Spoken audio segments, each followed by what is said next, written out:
Estaba aterrorizada de lo que le había pasado a mi amiga, pero más porque yo sabía lo que iba a suceder, porque la Ouija me lo había dicho. Fue todo peor esa noche cuando de nuevo hablé con ella, con la tabla, y me dijo que él, lo que sea que me hablaba a través de la Ouija, que él lo había hecho.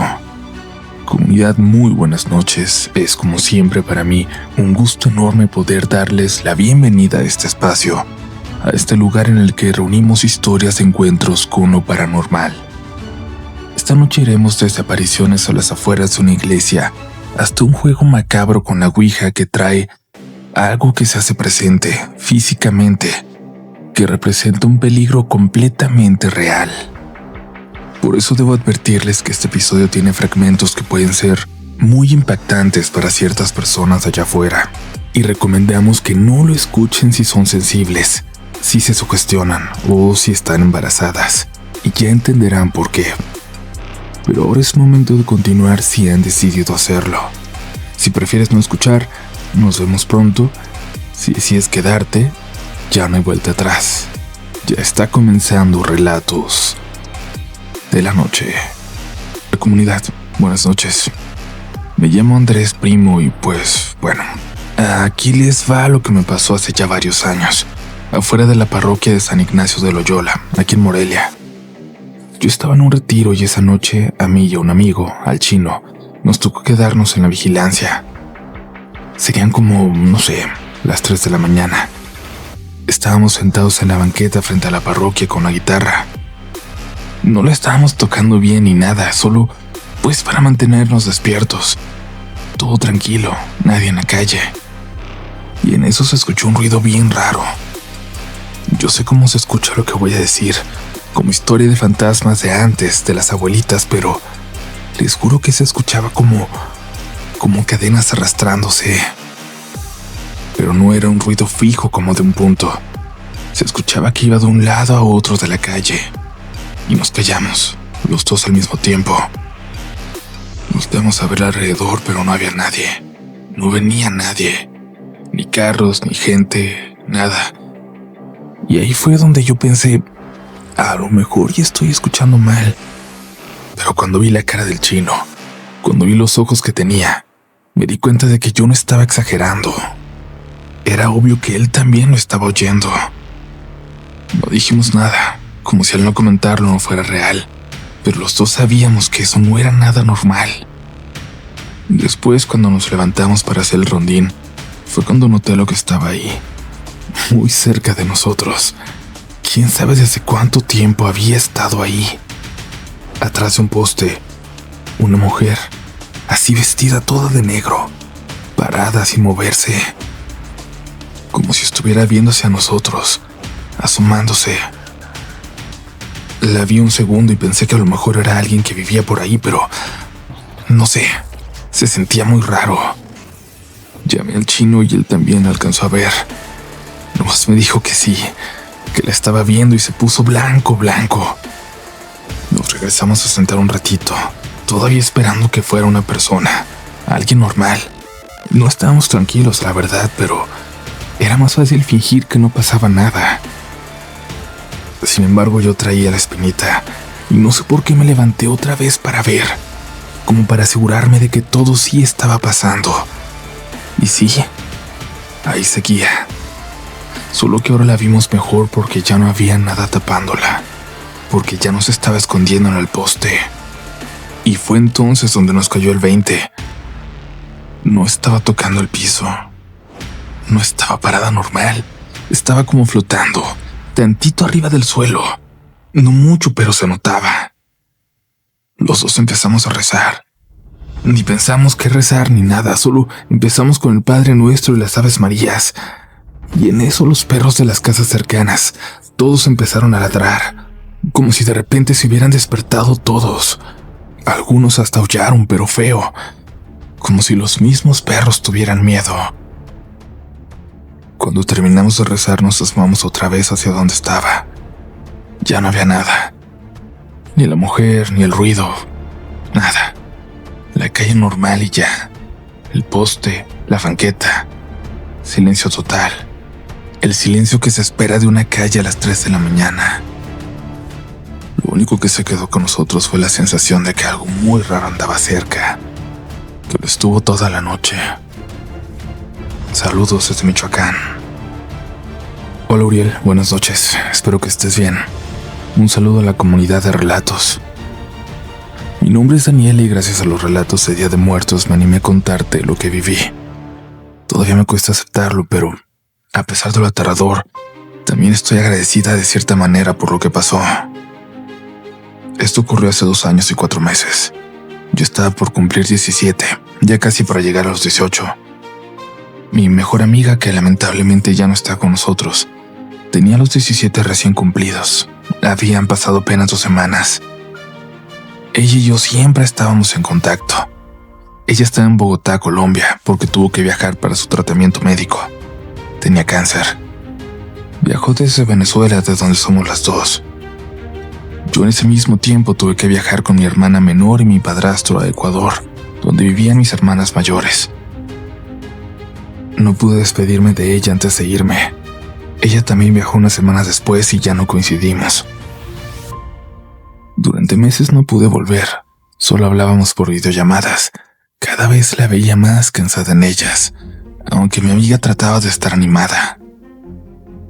La última vez que hablamos, esa noche se despidió de mí diciéndome: "Te amo, chama, de verdad".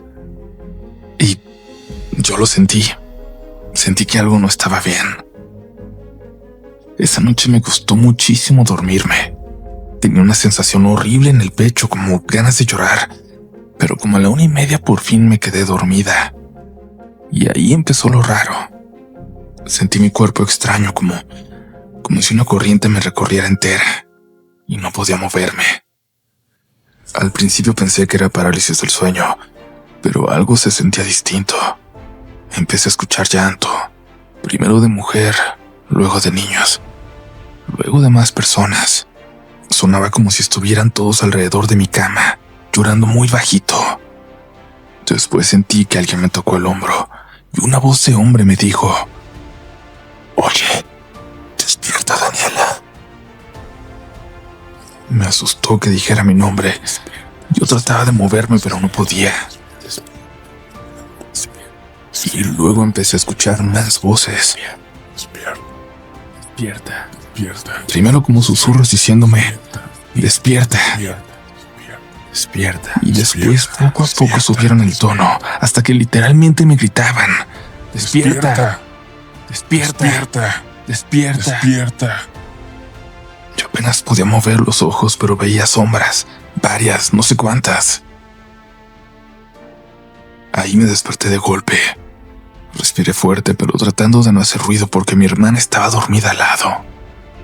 Agarré el teléfono de debajo de la almohada. No sé por qué lo hice, pero vi la hora. Eran las 3:33 de la madrugada. Tenía la sensación clarita de que alguien me estaba mirando, y lentamente volteé hacia una esquina del cuarto.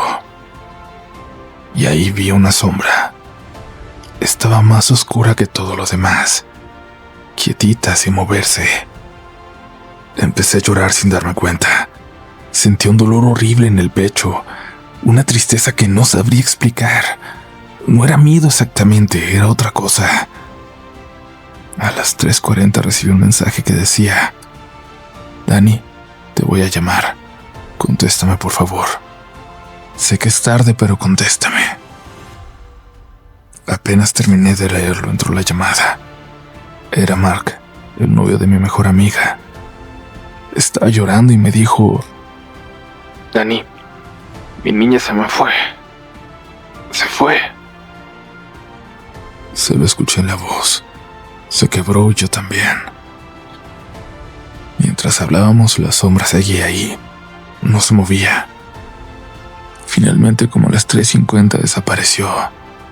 Solo dejó un olor raro detrás, como dulce, como a flores mezclado con algo más fuerte, y ese olor duró por horas. Mi mejor amiga murió a las 3 de la madrugada. Desde ese día, cada vez que alguien cercano a mí está por partir, ya sea una persona o una mascota, esa sombra se aparece Me han dicho que podría ser la Santa Muerte, que quiere que la escuche. Y yo no sé. Yo le tengo respeto porque siento que ese día me acompañó en algo muy duro. Porque definitivamente no estaba sola. Gracias por leer mi historia. Para mí es una forma de recordar a mi amiga. Sé que ella quería despedirse de mí. Y la extraño, pero sé que está en un lugar mejor. Yo lo sé. Hola Uriel, buenas noches. Y buenas noches a la comunidad. Miren, yo nunca había contado esto así completo porque una piensa que la van a juzgar, ¿verdad? Pero escuchando tantas historias en el programa dije, bueno, ya lo voy a soltar. Me toca a mí. Esto pasó en los 90, cuando yo estaba en la prepa y tendría unos 17 años. Era otra época. No había celulares, no había redes sociales. Uno se entretenía con cualquier tontería. Y bueno, yo vivía con mi papá nada más. Él trabajaba por la noche, así que la casa era mía desde que oscurecía hasta casi el amanecer. Vivíamos en una privada chiquitita. Esas donde todas las casas son iguales. Recuerdo que la luz de los postes medio parpadeaba, sobre todo en el invierno. Afuera había un árbol grandote que hacía sombra hasta dentro de la sala, y la puerta siempre rechinaba. Siempre.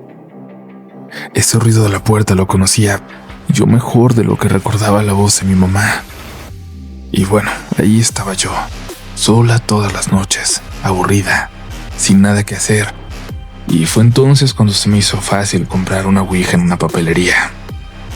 Era de esas de madera falsa, pintada bien corriente, pero a mí me parecía la gran cosa. Y sí, ya sé, una sola no debe jugarla. Sé que es peligroso, que no sé qué más, pero en ese entonces yo estaba bien tonta, bien valiente o bien curiosa, o a lo mejor todo junto. El caso es que jugaba todas las noches, todas. Apagaba las luces, ponía una veladora que olía a vainilla que me encantaba, cerraba la cortina y me sentaba en el piso de la sala, porque era donde se sentía menos frío en esa casa. Y ahí ponía la ouija. A veces tardaba en contestarme, a veces no decía nada, pero había noches en las que sí se movía. Muy poquito, pero lo hacía. Al principio pensé que yo lo empujaba sin querer. Después, no tanto. Empecé a entender que no era así. Una noche así de la nada, la tabla me dijo algo que me dejó fría, Uriel. Me dijo, tu amiga está embarazada. Cuando le pregunté que cuál amiga, señaló la letra X. Y pues yo me quedé viendo el triangulito ese como una mensa porque ¿qué sabía la ouija de mi vida? De mis amigas. Y específicamente porque la cosa es esta. Yo tenía una amiga muy cercana en la secundaria, Jimena. Éramos uña y mugre, como se dice cuando dos personas siempre están juntas. Pero ella dejó de ir a la escuela en la prepa, en primer semestre. Y desde ahí como que tomamos rumbos distintos. Teníamos más de un año sin vernos. Yo ni sabía dónde vivía exactamente ya ni qué estaba haciendo. Y todavía pregunté, como si fuera de lo más normal, a la ouija, ¿cómo sabes eso? Y la tabla me respondió, ahora la estoy viendo. Así, te juro que sentí como si me hubieran echado agua fría por la espalda. Yo cerré la tabla de golpe. Bueno, cerrarla es decir mucho. La empujé lejos como si quemara. Se me había hecho tarde, así que me fui a dormir. Pero esa frase no se me quitó de la cabeza.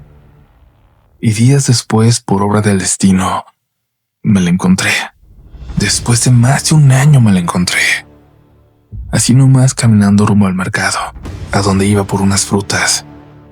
No sé, ver a mi amiga fue como ver un fantasma, sobre todo por lo que acababa de pasar, porque la había tenido mucho en la mente esos días. Ella también se sorprendió al verme. Nos saludamos, pero había algo raro. Se veía seria, como cuidándose las palabras. Y yo no pude quedarme callada. Le pregunté, no sé por qué, oye, ¿y es cierto que estás embarazada? Ahí sí la vi cambiar la cara. Se puso tensa como la defensiva. Me preguntó quién me había dicho eso, que con quién anduve hablando, o que si se le notaba. Y yo nada más estaba tragándome la lengua porque ¿cómo le iba a decir que me lo había dicho una tabla? Y ella se enojó más. Pues mira, no te metes en lo que no te importa. Nadie sabe, ni mi novio sabe. Y pobre de ti que lo andes contando. Me dolió lo que me dijo. Sentí feo. Feo por decirlo, feo por verla así, feo por pensar que tal vez yo estaba metida en algo que no debía. Y me fui sin contestarle nada. Me temblaban las manos. Y esa noche, de tonta, de mensa, de necia, volví a sacar esa maldita ouija. La puse en la sala y todo como siempre. La veladora, la cortina cerrada, el silencio de la casa. Y apenas toqué el triangulito sin preguntar nada, la tabla empezó a moverse. Me escribió: el bebé no va a nacer. Te juro que sentí que se me atoró el aire en los pulmones. Después, la tabla se quedó moviéndose entre la J y la A. Rápido. J, A, J, A, J, A. Como si se estuviera riendo. Y yo no podía soltarla, porque mis dedos seguían ahí, tiesos. Fue en ese momento cuando la puerta de la casa se abrió sola. La escuché clarito, el rechinido, el golpe contra la pared. Y luego cómo se cerró otra vez, fuerte. Sentí la casa cimbrándose un poco. Y yo lo sabía muy bien. No era mi papá. Él no llegaba hasta las 2 o 3 de la mañana. La casa estaba completamente vacía. Y la tabla seguía moviéndose, como si se burlara. Y yo para esas alturas ya estaba llorando. Le pregunté entonces qué quería decir con lo del bebé.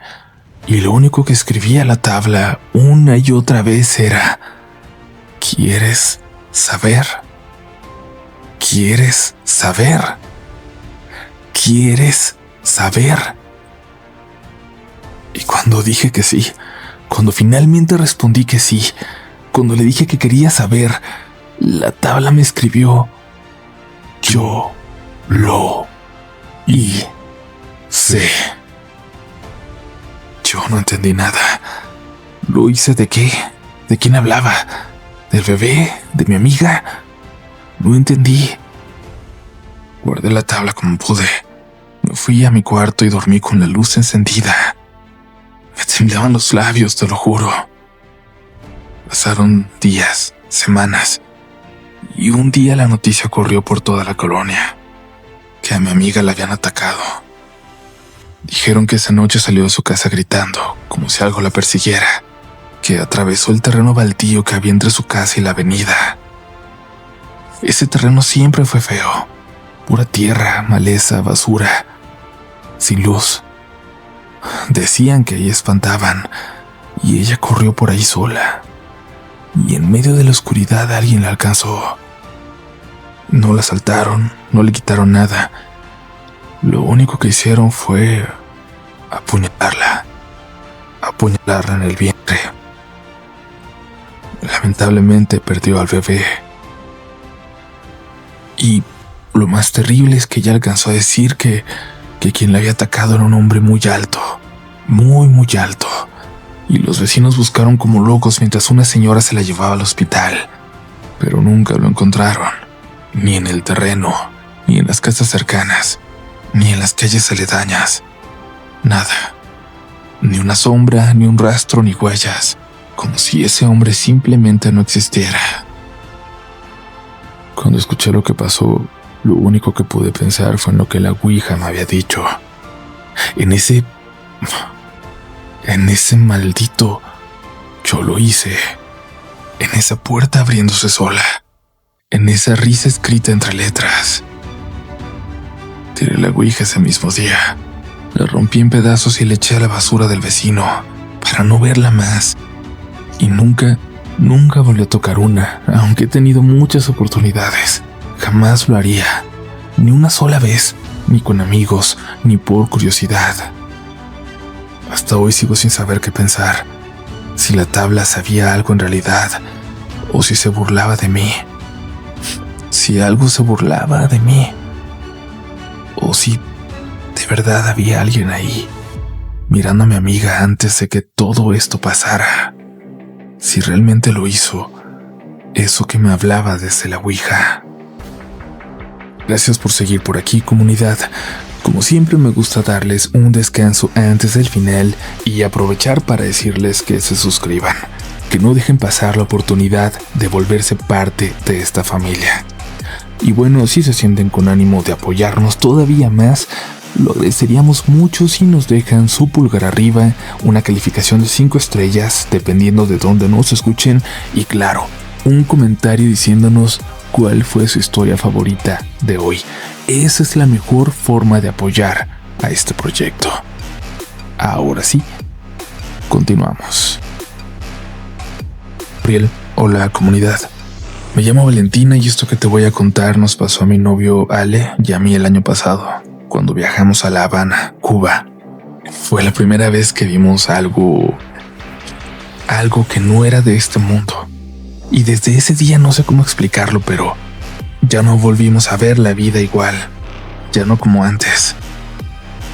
A ver, todo empezó porque encontramos un Airbnb baratísimo, de esos que dices, qué raro que esté tan barato, pero bueno, ya lo agarramos.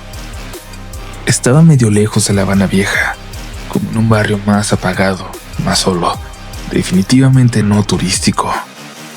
Los hosts nos dieron unas instrucciones rarísimas para entrar, como si la casa no estuviera registrada oficialmente para ese uso. Estuvimos esperando un buen tiempo para poder entrar, en una calle totalmente sola, aunque llegamos de madrugada. Pero bueno, estábamos emocionados.